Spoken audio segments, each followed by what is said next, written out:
ఇక మంత్రి నియోజకవర్గం విషయానికి వస్తే మంత్రి నియోజకవర్గానికి సంబంధించి మరి ఇక్కడ మంత్రి శ్రీధర్ బాబు గారు మరి ఆయనకు ఏదైతే మంత్రి ప్రజలకు మాట ఇచ్చిందో మాట ప్రకారం అభివృద్ధి పనులు చేపట్టడం చేతగాదు కానీ ఇంకా కూడా అధికారంలో బీఆర్ఎస్ అధికారంలో ఉన్నప్పుడు పుట్టమద మీద ఏ విధంగా అయితే ఆరోపణలు చేయించిండో అసత్య ఆరోపణలు చేయించిండో మరి ఇక్కడ ఏదైతే దళితుల పట్ల తనకు మరి ఇక్కడ ఏదైతే దళితులకు తానే ప్రతినిధి అన్నట్టు దళిత సమస్యల పరిష్కారం కోసమే తాను దళిత జనోద్ధారకానిగా పుట్టినట్టుగా మాట్లాడే మరి ఇక్కడ శ్రీధర్ బాబు ఇంకా కూడా ప్రతిపక్షంలో ఉన్న పుట్టమద మీద ఆరోపణలు చేసుకుంటూనే కాలం వెల్లడిస్తున్నాడు.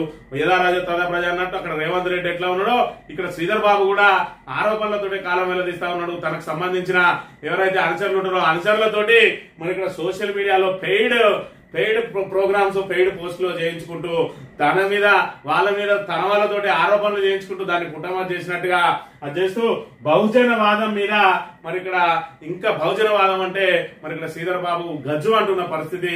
ఇప్పటికే బహుజనులందరూ కూడా ఏకమవుతున్న మరి ఇక్కడ పరిస్థితులు కనబడతా ఉన్నాయి మంత్రుల్లో. దాంతో బీసీలలోనే విచ్ఛిన్నం చేయాలని చెప్పి బహుజనవాదం మీద ఇంకా విషం కక్కిస్తూనే ఉన్నాడు. ఇక్కడ చూసుకున్నట్టయితే ఈమెలో నీరజాట ఈమె పెద్ద సెలబ్రిటీ కాదు, మరి లేకపోతే ఈమె పెద్ద సోషల్ మీడియా యాక్టివిస్ట్ కాదు. కేవలం మరి ఇక్కడ ఏదైతే అడ్డమైన పోస్టులన్నీ ఇన్స్టాగ్రామ్ లో పెట్టి వ్యూస్ కోసం తాతాలాడుతుంది. ఈమె నాట ఎవరో బెదిరించిందట.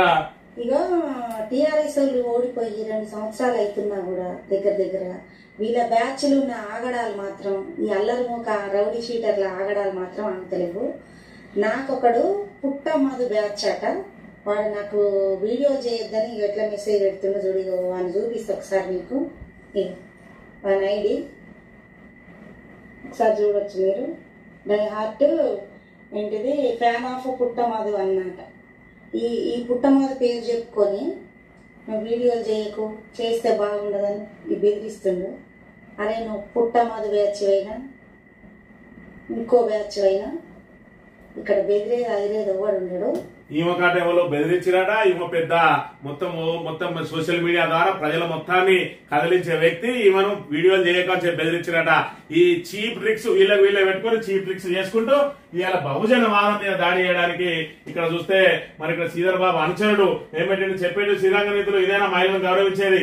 తెల్లవారు లేస్తే బహుజన బీసీ ముసుగులో బతికే కొందరు నాయకులు స్త్రీలను గౌరవించమంటే అధికారం ఉన్నా లేకున్నా మహిళలను కించపరచడమే నువ్వు నీ చెంచాలు చేసే పనా, మహిళలు ఎప్పుడు కీలుబొమ్మలుగా చూడమే నీ పని అని చెప్పి వెలవల్లారా. అరే యూజ్లెస్ ఫెలోస్, సిగ్గు శరం ఉంటే ఒక్కసారి ఆలోచన చేయాలి. ఆమె ఎవరో తెలియని వ్యక్తి, ఎవడో కుటుంబాలు డైహార్డ్ ఫ్యాన్ అని చెప్పి ఎవడు పడతాడు సోషల్ మీడియాలో రేవంత్ రెడ్డి అని పెట్టుకుంటాను, మరి ఇక్కడ చంద్రబాబు అని పెట్టుకుంటాను.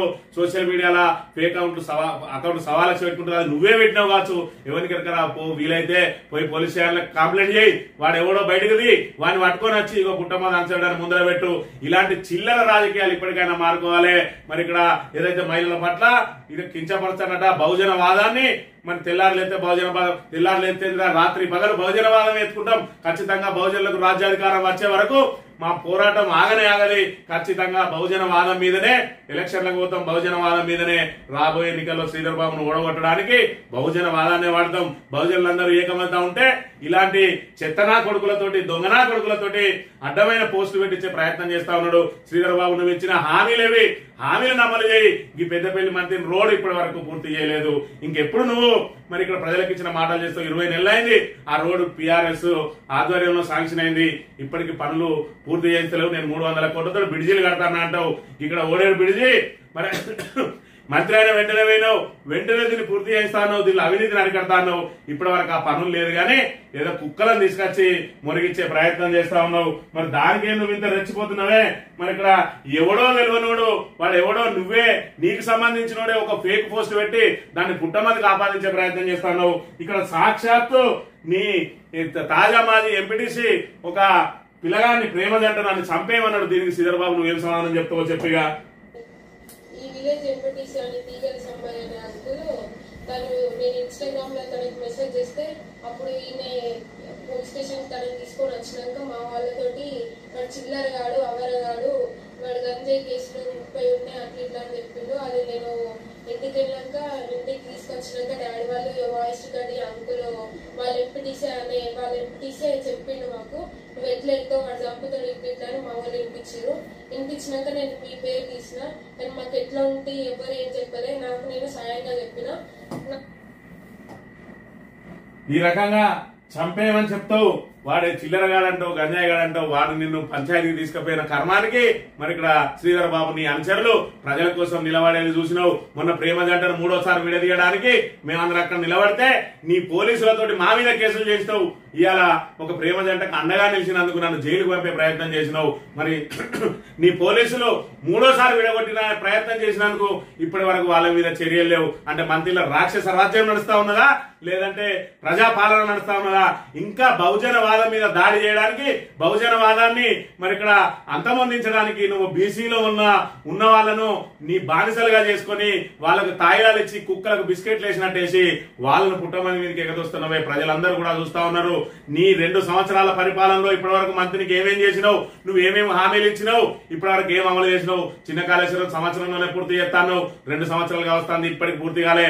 మంత్రికి మెడికల్ కళాశాల తెస్తాను, మరి కొడంగల్కు కళాశాల పట్టుకపోయిందనే. మరి ఇక్కడ ఏదైతే వైద్య కళాశాల, మరి మంత్రికి వైద్య కళాశాల ఏది?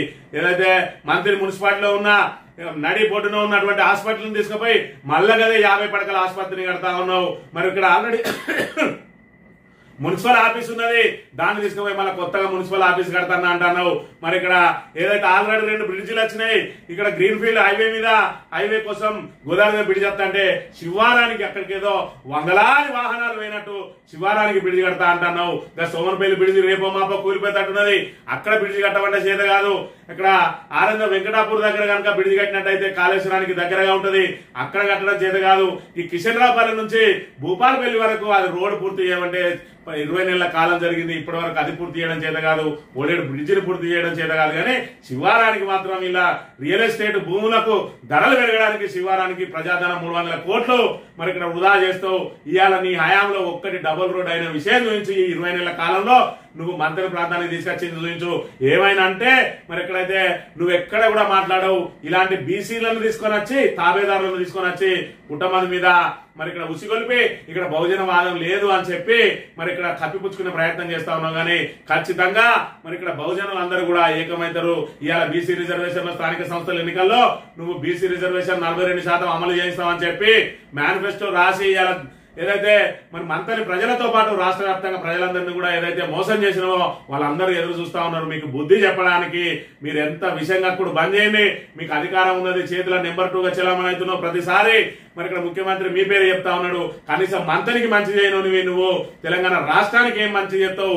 మంత్రిని అభివృద్ధి చేయనునివి, తెలంగాణ రాష్ట్రానికి ఏం అభివృద్ధి చేస్తావు? ఇంకా 3 సంవత్సరాల కాలం ఉన్నది. ఇప్పటికైనా నువ్వు మంత్రిని అభివృద్ధి కోసం పాటుపడి ఆ ఒడేడు బ్రిడ్జి పూర్తి చేయించి, అదేవిధంగా ఆరేంద్ర వెంకటాపూర్ దగ్గర బ్రిడ్జి కట్టి, అదేవిధంగా సోమనపల్లి దగ్గర బ్రిడ్జి కట్టకపోతే ఖచ్చితంగా నిన్ను ఉప్పు పాత వేస్తారు. ఇప్పటికే కిషన్ రావుపల్లి వరకు రోడ్ పూర్తి చేయించిండు, ఖమ్మంపల్లి బ్రిడ్జి కట్టించిండు, పుట్టా మధుకర్ ఒడేడుకు బ్రిడ్జి తీసుకొచ్చిండు. మరి ఇక్కడ ఆ కిషన్ రావుపల్లి నుంచి భూపాలపల్లి వరకు రోడ్ వేసులు చేత కాకపోతే నువ్వు ఇంకా మంత్రిగా దేనికి పనిచేస్తావు అనే ఒక విషయాన్ని ఇక్కడ ఆలోచన చేసుకోవాలి. ఇక్కడ చూడు కమాన్పూర్ దగ్గర పోయిండు, మరి ఇక్కడ పెంచుకెళ్ళిపేటకు అక్కడ వరకు డబుల్ రోడ్ వేస్తానా అని తాత్కాలిక శిలాఫలకాలు పెట్టిండు, ఒక్క శిలాఫలకం లేదు. మరి ఇక్కడ కమాన్పూర్ కు ఎంఆర్ఓ ఆఫీస్ కు శిలాఫలకం వేసినావు, ఆ శిలాఫలకం లేదు, ఎంఆర్ఓ ఆఫీస్ లేదు. ఇక్కడ సెన్నర్ కాలనీకి వచ్చినావు, ఇక్కడ మరి ఇక్కడ ఎంఆర్ఓ ఆఫీస్ కడతా అని శిలాఫలకం వేసినావు, అక్కడ శిలాఫలకం లేదు, నా ఎంఆర్ఓ ఆఫీస్ లేదు. నువ్వు ఎక్కడ శిలాఫలకాలు వేసినా అప్పటిదప్పుడు తీసుకొస్తా నిలబెడతారు, చుట్టుకొని సంకలు పెట్టుకుని వెళ్ళిపోతాను. ఎందుకంటే శిలాఫలకం వేసిన రోజే కనబడాలి. మళ్ళీ దాన్ని ఎవరైనా పోయి శిలాఫలకం వేసి 6 నెలలు అయింది, 7 నెలలు అయిందని అక్కడ ఫోటో దించి పెట్టేది కాని చెప్పి అన్ని తాత్కాలిక శిలాఫలకాలే వేస్తా ఉన్నావు. మరి ఈ విషయాన్ని గుర్తుపెట్టుకో శ్రీధర్ బాబు. ఇప్పటికైనా ఏదైతే అక్రమ కేసులతో వేధించడమో లేదంటే నీ కుక్కలతోటి మురిగించడమో కాకుండా ప్రజలు ప్రశ్నలు మేమేయాలి, సమాధానం నువ్వు చెప్పాలి. పని చేయాల్సిన పరిస్థితిలో నువ్వున్నావు. ఇవాళ ప్రశ్నలు అడగాల్సిన ప్రతిపక్షంగా మేమున్నాం. ఇవాళ ప్రతిపక్షం ప్రశ్నలు అడిగితే నీ అధికార పక్షంతో తిట్టిస్తా ఉన్నావు, నీ కుక్కలతోటి మురిగిస్తా ఉన్నావు. అది కాదు పద్ధతి. పనులు చేయాల్సిన బాధ్యత నీకు ఉన్నది. ఇవాళ మంత్రిగా నీకు అవకాశం ఉన్నది. నువ్వేదో మొదటిసారి మంత్రి అయినవి కాదు, గతంలో చేసిన అనుభవం ఉన్నది. అయినా కూడా మంత్రి నియోజకవర్గానికి మరి ఇక్కడ సాధించింది శూన్యం. కాబట్టి ఇంకా బహుజనవాదం మీద దాడి చేసుడు మానుకొని కానీ ఇప్పటికైనా ప్రజల సంక్షేమం కోసం ఆలోచన చేయకపోతే 2014లో ఏ విధంగా అయితే జరిగిందో నువ్వు పెట్టిన అక్రమ కేసులు, పీడీ యాక్ట్లు, రౌడీ షీట్లు, అందరిని జైలుకు పంపడం చూసి ప్రజలు ఏ విధంగా అయితే తిరగబడ్డారో ఇప్పటికే సిద్ధంగా ఉన్నారు. మరి ఇక్కడ ప్రజలు తిరగబడడానికి ఎన్నికలు రావడమే ఆలస్యం, మిమ్మల్ని సాగనంపడానికి సిద్ధంగా ఉన్నారు అనేది మీరు ఒకసారి మళ్ళీ గుర్తు చేసుకోండి.